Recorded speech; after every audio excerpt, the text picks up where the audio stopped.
আৰু এইটো যিটো দুৰ্ঘটনা হৈছে এই দুৰ্ঘটনাটো অআকাংক্ষিতভাৱে যিটো দুৰ্ঘটনা হ'ল আৰু এই কামটো মই আগতে ডিপাৰ্টমেণ্ট আৰু আমাৰ কণ্ট্ৰাক্টৰজনক কৈছিলোঁ যে এইটো অলপ ভালভাৱে কৰিব যাতে সেই অঞ্চলৰ জনসাধাৰণে আমাৰ পৰিৱেশটো এনেকৈ কৰিব যাতে তেওঁলোকে ভাল পায়। মই গৈ প্ৰথমতে চাইছোঁ এটা বাঁহ গছৰ তলত 10-12টামান চেয়াৰ থৈ দিছে আৰু মানুহবিলাকে গোটেইখিনি মানুহ থিয় দি আছে আৰু থিয় দি থকাৰ কাৰণে তেওঁলোকৰ কোনো চেয়াৰো নাই, কোনো তেনেধৰণৰ কোনো ভাল পৰিৱেশৰো তেওঁলোকে ব্যৱস্থা কৰা নাই। তথাপিও তাত এটা সৰু মিটিং চিটিং কৰি যেতিয়া মই আধাৰশিলাৰ ওচৰত গৈছোঁ, আধাৰশিলাৰ ওচৰত যোৱাৰ লগে লগে এটা নাৰিকল মোৰ হাতত দিছিল। সেই নাৰিকলটো ভঙাৰ কাৰণে তাত এডোখৰ শিলো নাই, এটা ইটো নাই।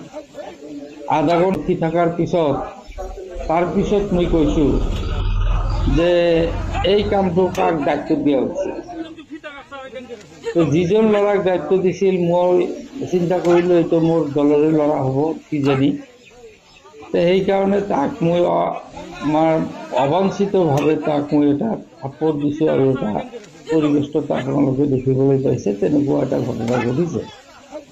গতিকে মই একচুৱেলি ৰাজহুৱা ঠাইত তেনেকুৱা ঘটনা কৰাটো ঠিক নাছিল, কিন্তু পৰিৱেশে মোক বাধ্য কৰাইছিল।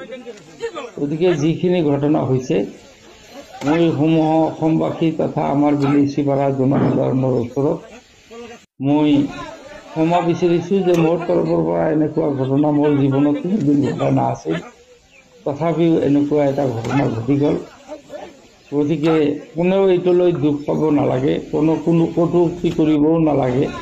ইয়াত কোনো জাতিভেদৰ কথা নাছিল বা এটা অঞ্চলত কোনো ধৰণৰ গোটেইখিনি আমি একে জনজাতিৰ মানুহে আছিলোঁ, একে জাতিৰ মানুহ।